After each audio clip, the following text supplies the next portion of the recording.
السلام عليكم ورحمة الله وبركاته. الحمد لله رب العالمين والصلاة والسلام على سيدنا محمد وعلى آله وصحبه أجمعين أما بعد. அன்புக்குரியவர்களே, கண்ணியமானவர்களே, ஒருவருடைய ஹிதாயத்துக்கு நேர்வழிக்கு எம்மை அல்லாஹ் காரணமாக அமைப்பது மிக பெரும் ஒரு பாக்கியமாக இருக்கின்றது. நபி ஸல்லல்லாஹு அலைஹி வஸல்லம் அவர்கள் ஹைபருடைய சந்தர்ப்பத்திலே அலி ரலியல்லாஹு அன்ஹு அவர்களுக்கு அந்த யுத்தத்துடைய படையுடைய பொறுப்பை, கொடியை கையில் கொடுத்துவிட்டு ஒரு வாசகத்தை பாவித்தார்கள். லஅன் யஹ்தியல்லாஹு பிக ரஜுலன் வாஹிதன் கைருல் லக மின் அன் யகூன ஹும்ருன் நஅம். அல்லாஹ் உங்களின் மூலம் ஒருவருக்கு நேரான பாதையை காட்டுவது உங்களுக்கு சிவப்பு ஒட்டகங்கள் கிடைப்பதை விட சிறந்தது என்று நபி ஸல்லல்லாஹு அலைஹி வஸல்லம் சொன்னார். அந்த காலத்திலே மிக பெருமதியான ஒரு விடயமாக பார்க்கப்பட்டது சிவப்பு ஒட்டகம். கண்ணியமானவர்களை, இதை ஸல்லல்லாஹு அலைஹி வஸல்லம் சொல்லி அலி ரலியல்லாஹு அவர்களுக்கு ஹிதாயத்துடைய பெருமதியை சொல்லி காட்டினார்கள். சிவப்பு ஒட்டகம் கிடைப்பதை விட உங்களின் மூலம் அல்லாஹு தஆலா ஒருவருக்கு நேர்வழியை காட்டுவது மிகச் சிறந்தது என்று ஸல்லல்லாஹு அலைஹி வஸல்லம் சொன்னார்கள். அன்புக்குரியவர்களே, கண்ணியமானவர்களே, ஒருவர் நேர்வழி வேண்டாம், தீனுல் இஸ்லாம் வேண்டாம், எனக்கு நேரான பாதை வேண்டாம் என்றாலும் அல்லாஹு தஆலா நேரான பாதையை காட்டியே தீருவார். ஒரு சஹாபி இருக்கின்றார், துஃபைல் இப்னு அம்ர் அத்-தௌசி ரலியல்லாஹு அன்ஹு. இவர்கள் அந்த காலத்திலே இருந்த மிகப்பெரிய படித்த ஒரு மனிதர், புலவர். இவர் மக்காவுக்கு வருகின்றார். தௌஸ் கோத்திரத்தை சேர்ந்தவர். வந்த பொழுது அங்கே இருந்த குறைஷிகள் சொன்னார்கள், இவருடைய பேச்சை நீங்கள் கேட்காதீர்கள். இவர் எப்படிப்பட்டவர் என்றால், ஒருவருக்கும் சகோதரருக்கும் இடையில் பிரிவை உண்டாக்கிவிட்டார். அவருக்கும் அவருடைய மகனுக்கும் இடையில் பிரிவை உண்டாக்கிவிட்டார். அவருக்கும் மனைவிக்கும் இடையில் இவர் கொண்டு வந்த மார்க்கத்தினால் பிளவு உண்டாகிவிட்டது. இப்படிப்பட்ட மனிதருடைய பேச்சை கேட்காதீர்கள் என்று சொன்னார். துஃபைல் இப்னு அம்ர் அத்-தௌசி ரலியல்லாஹு அன்ஹு அவர்களுடைய மனதிலே இது பட்டுவிட்டது. சில சந்தர்ப்பத்திலே சில மனிதர்களுடைய பேச்சை கேட்டு நாம் அதை தீர விசாரிக்காமல் நம்பி விடுவோம். கண்ணியமானவர்களே, அவர்கள் தனது காதிலே பஞ்சை அடைத்து கொண்டு ஹரமுக்கு வருகின்றார்கள். நபி ஸல்லல்லாஹு அலைஹி வஸல்லம் தொழுது கொண்டிருக்கின்றார்கள். பக்கத்தில் வந்த பொழுது நபியுடைய சப்தம் இலகுவாக காதில் விழுந்து விட்டது. அல்லாஹ் நேர்வழியை காட்ட நாடினால் பஞ்சை போட்டு அடைத்தாலும், ரூமை மூடிக்கொண்டிருந்தாலும் நேர்வழியை காட்டியே தீருவார். கண்ணியமானவர்களே, அவருக்கு மனதிலே சிந்தனை வந்தது, நான் தான் படித்த மனிதன், ஒரு புலவராக இருக்கின்றேன், எதையும் உடனே நம்புவது எனக்கு பொருத்தமானது கிடையாது. கெட்டது எது, நலவு எது என்று எனக்கு நன்றாக தெரியும். பார்த்துதான் அதை நான் நம்புவேன். இவருடைய பேச்சை கேட்கலாமே என்று பஞ்சை எடுத்தார். எடுத்தவுடன் நபியுடைய குர்ஆனுடைய வசனங்களும் நபி ஸல்லல்லாஹு அலைஹி வஸல்லம் பேசக்கூடிய பேச்சுக்களும் காதிலே ஆழமாக விழுந்தது. உடனே நபியுடைய வீட்டை தேடி வீட்டுக்கு செல்கின்றார்.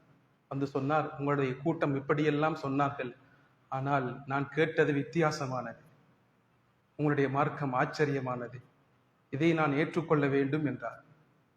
நபி ஸல்லல்லாஹு அலைஹி வஸல்லம் ஷஹாதாவை சொல்லிக் கொடுத்தார்கள். அல்லாஹ் எமது கையின் மூலம் ஒருவருக்கு ஷஹாதத்துடைய பாக்கியத்தை கொடுக்கின்றானா, இது உயர்ந்த ஒரு பாக்கியம். நேற்று ஒரு மனிதரை பார்த்தேன், அவரை கொல்வதற்காக வேண்டி திட்டமிடப்பட்டு முயற்சி செய்யப்பட்டது. அல்லாஹ் பாதுகாத்தான்.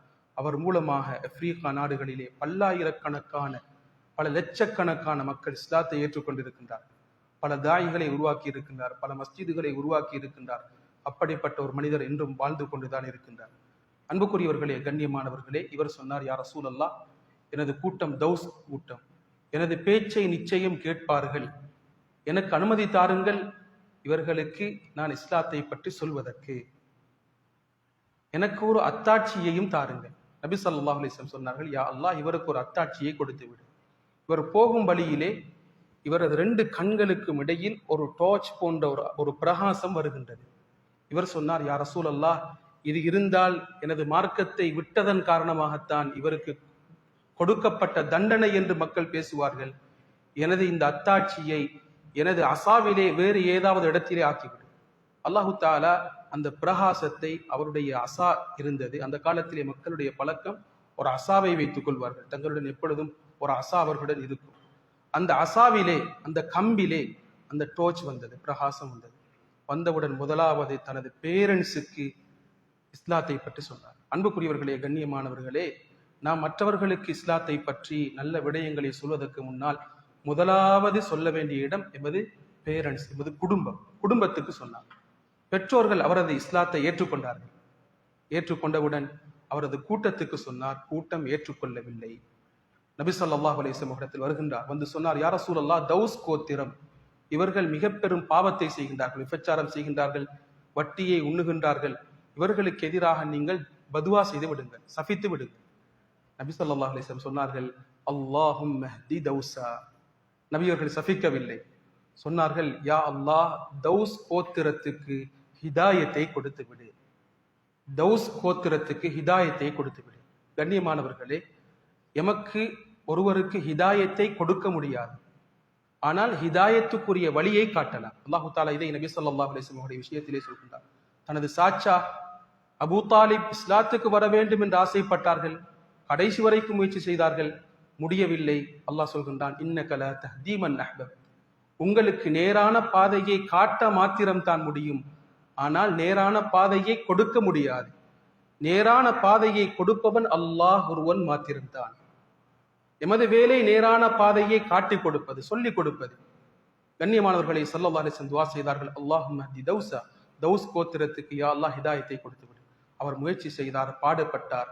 சற்று காலத்திலே கிட்டத்தட்ட 70-80 பேரை அழைத்து கொண்டு நபி ஸல்லல்லாஹு அலைஹி வஸல்லம் சபைக்கு வந்து சேர்ந்த வரலாறை இது சொல்லி காட்டியிருக்கிறது. எனவே கண்ணியமானவர்களை, எப்பொழுதும் மற்றவர்களுக்கு நாம் நல்ல விடயத்தை சொல்லி கொடுக்க வேண்டும். இஸ்லாத்தை பற்றி முஸ்லிம் அல்லாத சகோதரர்களுக்கு நாம் சொல்லிக் கொடுப்பது, அதற்குரிய வழிகளை சிறப்பான முறையிலே காட்டிக் கொடுப்பது என்பது நாம் செய்ய வேண்டிய ஆகப்பெரிய ஒரு கடமையாக இருக்கின்றது.